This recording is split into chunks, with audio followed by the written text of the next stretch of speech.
En tant que conceptrice et formatrice de la météo intérieure, il m'arrive assez régulièrement lors de mes formations d'entendre de la part des enseignants: Hey, je suis pas faite pour enseigner les émotions. Je suis une enseignante, j'enseigne des mathématiques puis du français. Je comprends tellement ton point de vue. Mais grâce aux neurosciences, on le sait aujourd'hui qu'un enfant ne peut pas apprendre s'il n'est pas apaisé de l'intérieur. Donc, l'accueil émotionnel, c'est pas à part des apprentissages. L'accueil émotionnel, c'est la porte d'entrée pour avoir accès aux apprentissages. C'est comme si on pourrait illustrer ça comme on serait dans une classe et puis on n'arrête pas de jouer avec la lumière, on l'éteint, on l'allume, on l'éteint, on l'allume, puis on aimerait que les enfants puissent voir au tableau. Mais c'est sûr que quand on éteint la lumière, on voit plus rien. Quand on l'allume, OK, on peut voir un peu, après ça, on l'éteint. C'est la même chose si on ne prend pas le temps d'avoir un bilan émotionnel, savoir comment je me sens. Bien, c'est comme si je ne suis pas capable d'être dans l'attention pour apprendre des mathématiques puis du français.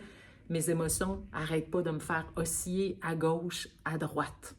Donc, quand on apaise un enfant avec la météo intérieure, on est juste en train de stabiliser la lumière dans la classe.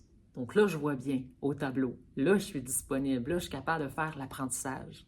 Donc, la météo intérieure, c'est pas de devenir un psychologue. Pas du tout. Ça offre seulement un langage concret, clair, facile, qui normalise les émotions, mais qui aussi amène vraiment une notion de prévention. La météo intérieure, je compare ça, c'est comme une bouée de sauvetage qu'on dépose, qui est là, qui est accessible à tous. Et puis qu'à un moment donné, quand l'enfant il en a besoin de cette bouée-là parce qu'il vit quelque chose de difficile, il va pouvoir l'apprendre.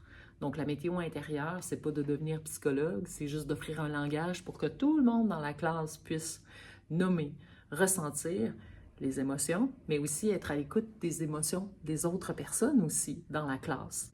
Donc, dans le fond, enseigner le langage de la météo intérieure et des émotions, c'est ouvrir la porte aux apprentissages.